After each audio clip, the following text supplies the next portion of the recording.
Morning po. Magta-try po tayo ng dark choco spread. So this was sent by Dutch. So I think nakapag-review na po ako nung milk chocolate nila tsaka yung dark chocolate po nila. So this time ito naman pong spread. Pinadala din po nila to. Meron po ako ritong 4 pieces ng almond bread. So tested na naman po itong almond bread. So wala pong blood sugar spike ito. So what I'll do,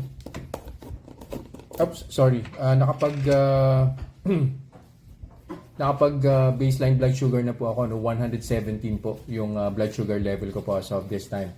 Of course, through Otay CGM. Tapos kakainin ko po to, no? Palaman ko po sa almond bread. And then after 2 hours, babalik po ako and we'll see kung ano po yung gagawin niya sa blood sugar ko.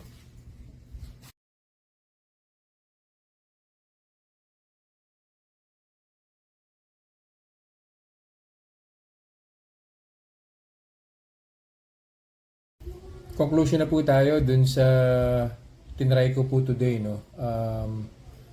Dark choco spread. Galing po ito sa Dutch. Ayan. So pinadala po ito ni Dutch. I think I forgot to mention, no? No sugar added po ito. Tapos ang ginamit po na sweetener is stevia. So yan, nakalagay naman po dyan sa label.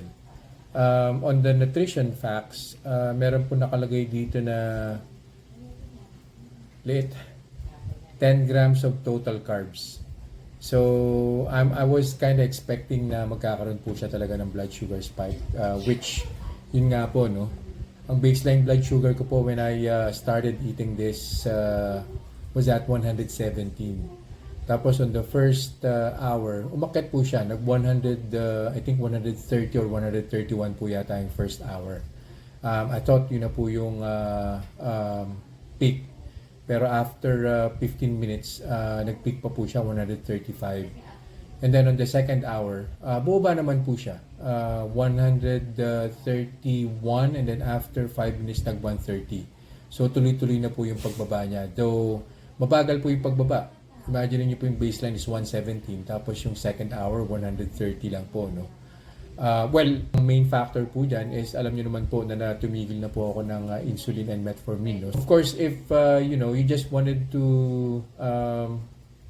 what do you call this, to satisfy your cravings, gusto mong mag-try ng choco spread, no, nami-miss mo siya, pwede nyo naman po subukan daw, pero you have to take note kung gaano lang po kakonti yung tinry ko. No? So hindi nyo po siya po pwedeng papakin, hindi nyo po pwedeng gawing i-andy. Kung isasabihin niyo po siya sa food with, high protein, high fats, high fiber, I don't think na magkakaproblema po kayo. So yun lang po for this review. I'll see you guys in the next vlog. Bye-bye.